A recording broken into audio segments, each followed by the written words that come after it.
মামুন হয়তো অবহেলা করার কারণে আমার ভালোবাসাটা বেড়ে গেছে। ও যদি ওকে না ছেড়ে দিত বা অবহেলা না করতো সেক্ষেত্রে হয়তো আমার ভালোবাসা এত বাড়তো না। লাইলা কি চাইলো ওইটার উপর ডিপেন্ড করবে না, বাট আমার ভালোবাসা আমার পক্ষ থেকে থেকেই যাবে সবসময়। আমি ওকে অনেক বেশি ভালোবাসি, আর ওর সাথে থাকলে আমার পৃথিবীর সবকিছু ভালো লাগে।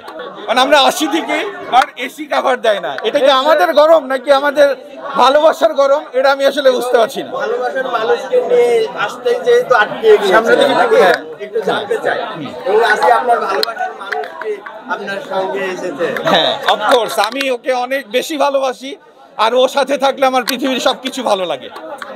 এটা কেন ভাইয়া? এটা কেন, এটা এক্সপ্লেন করার মতো না, এটা যার যার পারসেপশন, এতটুকুই।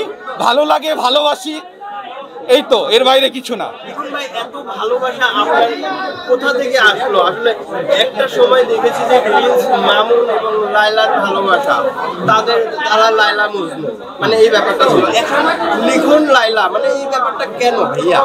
বেসিক্যালি আমি যেটা বলবো যে মামুন হয়তো অবহেলা করার কারণে আমার ভালোবাসাটা বেড়ে গেছে। ও যদি ওকে না ছেড়ে দিত বা অবহেলা না করতো সেক্ষেত্রে হয়তো আমার ভালোবাসা এত বাড়তো না।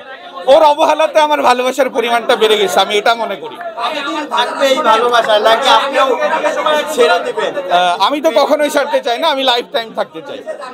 হ্যাঁ, লাইফ টাইম থাকতে চাই। আজকে লায়লার সঙ্গে কথা হবে সেই ব্যাপারে, এবং আমরাও জানতে চাই যে লায়লা আসলে কি। হ্যাঁ, সেটাই, লাইলা কি চাইলো ওইটার উপর ডিপেন্ড করবে না, বাট আমার ভালোবাসা আমার পক্ষ থেকে থেকেই যাবে সবসময়। ঠিক আছে, ওকে, থ্যাংক ইউ।